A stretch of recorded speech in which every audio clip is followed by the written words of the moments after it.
주일에 우리는 신명기의 배경과 근본 정신에 대해서 살펴봤습니다. 율법은 우리를 얽매는 족쇄가 아니라 하나님의 백성의 기반이요 보호장치라 했습니다.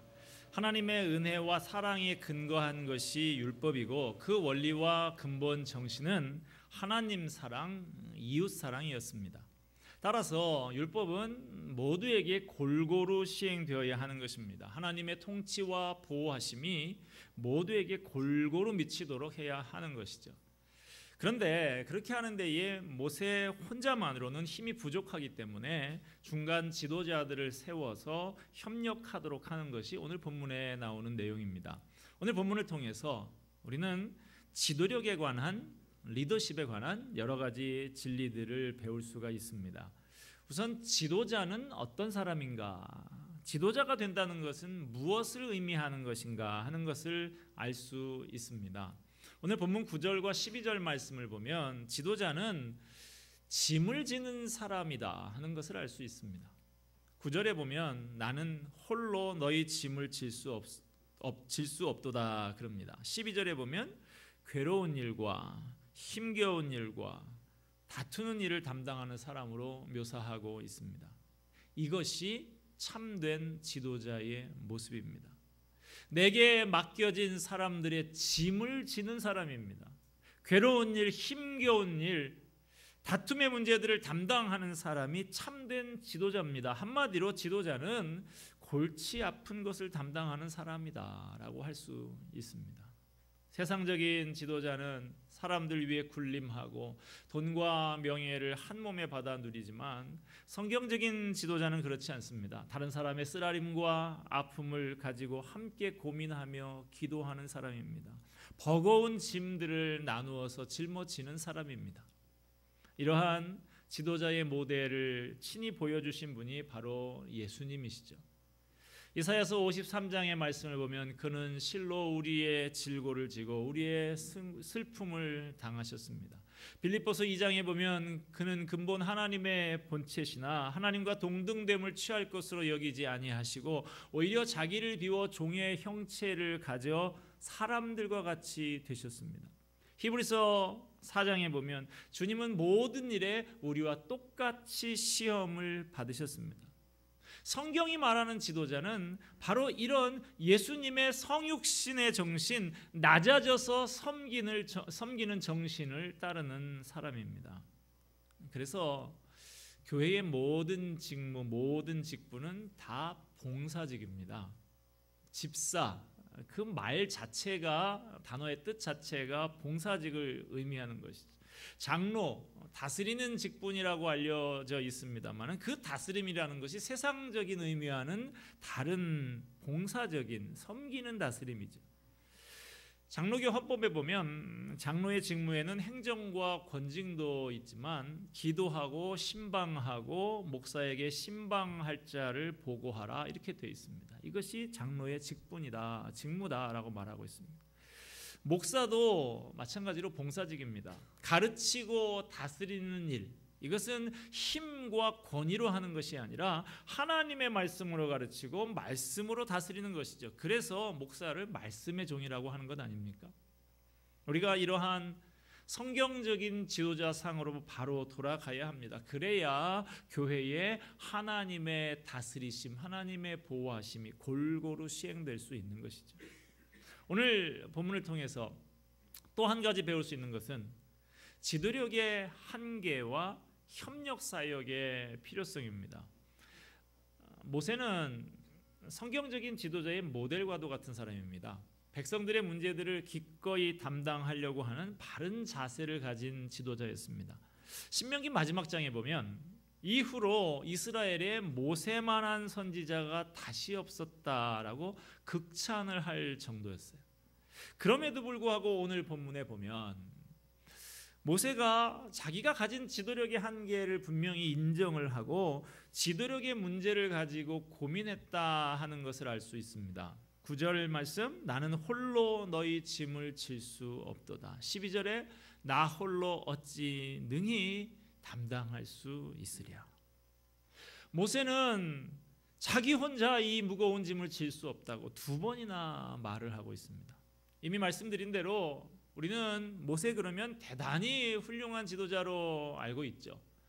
애굽의 영광을 버리고 자기 민족과 함께 고난받기를 자초했던 사람, 그리고 그 온유함이 세상 어떤 사람보다도 뛰어났다고 하는 사람, 문제가 생기면 항상 엎드려서 기도했던 사람, 하나님과 친구처럼 그렇게 친밀했던 사람이 모세였습니다. 이렇게 큰 지도자인 모세였는데도 혼자서는 도저히 감당하기 어려운 한계가 있었다는 것을 오늘 본문에서 분명히 볼 수가 있습니다. 모세는 나 홀로 너희의 짐을 질 수 없다라고 합니다. 그 이유가 본문 10절에 나와 있는데요. 너희 하나님 여호와께서 너희를 번성하게 하셨으므로 너희가 오늘날 하늘의 별같이 많거니와. 400여 년 전에 하나님께서 아브라함에게 내 자손이 하늘의 별과 같이 많게 되리라 라고 약속하셨는데, 신실하신 하나님께서 그 약속을 지키셔서 이렇게 많은 숫자가 되었다는 것이죠. 그리고 앞으로도 1000배나 더하여 주시기를 그렇게 축복하고 있습니다. 그런데 문제는 백성들이 이렇게 많은데 지도자는 모세 혼자뿐이라는 거예요. 혼자서 온 백성의 온갖 문제들을 다 처리해야 했습니다. 그러니까 지도력을 발휘하는데 한계가 있는 것이죠. 여러분, 우리 가정 한 가정을 꾸려나가는데도 얼마나 골치 아픈 일이 많습니까? 그런데 모세는 장정만 60만 명이나 되는 이스라엘 백성들 안에서 일어나는 온갖 문제들을 혼자서 다 감당해야 했다는 것이죠. 더군다나 모세를 힘들게 하는 것은 이스라엘 백성들이 하나님 말씀 듣기를 싫어했다는 거예요. 출애굽한 이스라엘 백성들은 홍해가 갈라지는 놀라운 역사를, 그 기적을 보고서 겨우 3일밖에 되지 않아서 물이 없다고 원망 불평을 해댔습니다. 그리고 양식이 떨어지니까 모세를 원망을 하면서 우리는 애굽이 더 좋았다는 거예요. 당신이 우리를 이 광야로 끌어내서 굶겨 죽인다고 원망을 했습니다. 그때 하늘로부터 내린 신기한 양식이 만나였죠. 그런데도 그 만나도 처음에는 맛있는 것 같더니 날마다 매일 계속해서 먹다 보니까 질린다고 이제 고기 좀 달라고 그렇게 원망 불평을 해댑니다. 그런 상황 속에서 너무나 괴로운 모세가 하나님 앞에 하소연하는 내용이 민수기 11장 11, 12절에 나오는데요. 제가 읽어드립니다. 주께서 어찌하여 종을 괴롭게 하시나이까? 어찌하여 내게 주의 목전에서 은혜를 입게 아니하시고 이 모든 백성을 내게 맡기사 나로 그 짐을 지게 하시나이까? 이 모든 백성을 내가 배웠나이까? 내가 그들을 낳았나이까? 어찌 주께서 내게 양육하는 아버지가 젖 먹는 아이를 품듯 그들을 품에 품고 주께서 그들의 열조에게 맹세하신 땅으로 가라 하시나이까? 아주 적나라 하지 않습니까? 내가 걔네들 뵀나요? 내가 걔네들 낳나요? 하나님이 다 이렇게 늘려놓고 왜 나한테 아버지 역할 감당하라고 이렇게 하십니까? 우리가 낳은 자식들을 키우면서도 아이고 등골이 휜다. 저도 요즘에 등골이 좀 휘고 있는데 좀 휘어 보이지 않으십니까? 죽을 지경이다. 뭐 그렇게 하지 않습니까? 그런데 이 백성은 모세가 낳은 자식도 아니잖아요. 그러니까 모세가 이제 더 이상 저는 못 해먹겠습니다. 배 떼십시오. 이렇게 하는 거예요. 백성들이 숫자가 많아서 힘든 것도 있습니다만 더 힘든 것은 백성들이 하나님의 말씀을 즐거워하지 않는다는 거예요. 하나님께서 인도하시는 방법을 좋아하지 않는다는 것입니다. 이렇게 고생시키려고 하면 뭐 하려고 출애굽을 시켰냐 이러는 거예요. 이런 백성들을 이끌고 가나안 땅으로 가는 길이 얼마나 힘이 들었을지 모세의 심정이 조금은 이해가 갑니다. 다시 본문 12절을 봅시다. 그런즉 나 홀로 어찌 능히 너희의 괴로운 일과 너희의 힘겨운 일과 너희의 다투는 일을 담당할 수 있으랴. 그러니 각 지파에서 지혜와 지식이 있는 인정받는 자들을 택하라고 합니다. 백성들을 지도할 만한 은사가 있는 자들을 중간 지도자로 세워서 업무를 위임하겠다 하는 것이죠. 이와 관련된 기사가 출애굽기 18장에 보면 나옵니다. 모세의 장인인 이드로가 모세가 경무에 시달리고 있는 것을 보면서 모세에게 한 가지 제안을 합니다. 그렇게 하루 종일 재판에 매여 있으면 재판을 하는 당신이나 기다리고 서 있는 백성들이나 다 같이 고생이니까 그러지 말고 백성 중에서 능력 있고 진실한 사람들을 뽑아서 중간 지도자를 세워라, 이렇게 권면을 합니다. 모세가 장인의 그 제안이 괜찮다라고 받아들이고 백성들도 그것을 좋게 여깁니다. 그래서 천부장, 백부장, 50부장, 10부장, 조장 이렇게 조직들을 세분화해서 짭니다. 그리고 그들이 모세가 홀로 감당하던 짐을 나누어지게 됩니다. 요즘식으로 말하면 법원 조직을 만드는 것이죠. 지방법원, 고등법원, 대법원 이렇게 3심제가 있지 않습니까? 그런 식으로 웬만한 문제들은 당신들이 다 처리를 하고 그래도 해결이 안 나는 것 있으면 나한테 가져와라, 이렇게 모세가 이야기하는 장면이 오늘도 나오고 있습니다. 모세가 이 리더십의 위기, 지도력의 위기를 협력 사역으로 극복하고 있는 것을 볼 수가 있습니다.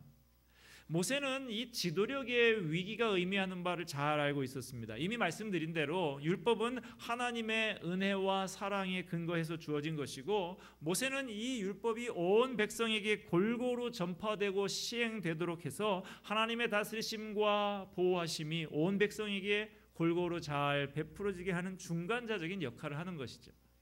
그러므로 모세가 지금 지도력의 한계를 느끼며 위기를 맞고 지도력이 미치지 못하는 부분이 생겨난다고 하는 것은 백성들이 하나님의 보호와 은혜를 골고루 받아서 누리지 못하게 된다라는 것을 의미하는 것입니다.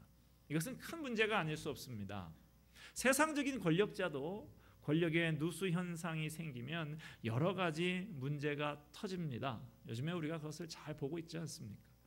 하물며 영적인 지도자가 지도력을 제대로 발휘하지 못해서 하나님의 백성에게 하나님의 말씀의 은혜가 제대로 미치지 못하게 된다고 하면 영적 지도자는 중대한 잘못을 범하게 되는 것이고 지도자로서 존재해야 할 이유가 흔들리게 되는 것이죠. 이것을 절감한 슬기로운 지도자 모세가 협력 사역을 위한 조직을 구성하고 중간 지도자들을 선정해서 그들에게 사역을 위임하는 장면이 오늘 본문에 나오는 내용입니다. 오늘 이 본문 말씀뿐만 아니라 우리는 협력 사역의 또 다른 모범을 신약 성경 사도행전 6장에서도 볼 수가 있습니다. 성령 강림 사건 이후로 날로 부흥하던 초대교회에도 지도력의 위기가 찾아왔습니다. 초기 예루살렘 교회는 급격히 성장을 했습니다. 시간을 두고 차근차근 성장을 한 것이 아니라 갑자기 숫자가 늘어났죠. 12명 사도에서 120명의 문도들로 120명에서 3,000명, 5,000명으로 그 수가 급격히 늘어났다고 사도행전은 기록하고 있습니다. 그런데 그렇게 교회가 갑자기 커지고 다양한 사람들이 모이기 시작하니까 생각하지 않았던 문제들이 생겨났던 것이죠. 사도들이 전심전력해서 맡은 사역을 열심히 감당을 하면서 일을 했음에도 불구하고 교인들 한 사람 한 사람들의 형편과 사정을 소상하게 파악하고 돌보는 데는 한계가 있었던 것이죠. 그래서 구제를 받아야 할 사람들이 골고루 구제를 받지 못하고 누락되는 일들이 발생하게 됐습니다. 구약시대의 모세와 마찬가지로 초대교회 사도들도 탈진할 지경으로 열심히 일을 했지만 교인들의 불만은 날로 커져갔습니다. 자칫 교회가 분열에 빠지고 복음이 전파되는 일이 중단될 만한 그런 위기에 봉착하게 되었습니다. 사도들과 예루살렘 교회는 이 문제를 해결하기 위해서 모세의 모범이 어떤 것인가를 살펴보고 모세의 모범을 따랐습니다. 그래서 이 일을 통해서 교회의 최초의 7 집사가 생기게 되었던 것이죠. 7 집사를 세우면서 사도들이 한 말을 주목해 볼 필요가 있습니다. 사도들은 말하기를 사도들이 하나님의 말씀을 제쳐놓고 구제와 재정 출납하는 일에 매달려 있는 것이 마땅하지 않기 때문에 교인들 가운데서 성령과 지혜가 충만하고 칭찬받는 사람들을 택해서 집사로 세워 구제하는 일들은 그들에게 맡기고 사도들은 오로지 기도하는 일과 말씀 사역에만 힘쓰겠다라고 말을 합니다. 사도들이 감당해야 될 가장 중요한 임무는 하나님의 말씀을 가르치고 기도하는 일이었습니다. 그런데 교인들이 너무나 많이 많아지니까 이 일에 장애를 받기 시작했던 것이죠. 당장 급한 구제하는 일들을 처리하다 보니까 본래의 임무인 말씀을 가르치고 기도하는 일이 자꾸만 뒷전으로 밀리게 되었던 것입니다. 여기에서 협력 사역이 필요한 이유가 분명해집니다. 교인들의 욕구를 충족시켜주고 교회 업무를 효율화하는 측면도 있지만 무엇보다도 말씀이 중요하기 때문입니다. 하나님의 말씀이 선포되는 고귀한 강단을 대충 싸구려로 만들어 놓을 수 없다는 것이죠. 교회가 커지다 보면 행정적으로 처리할 일들이 점점 많아지고 관리해야 할 일들도 늘어나고 조직이 복잡해지면서 목회자가 해야 할 일들이 자꾸만 늘어납니다. 교회가 성장하면서 대외적으로도 할 일도 많아지게 됩니다.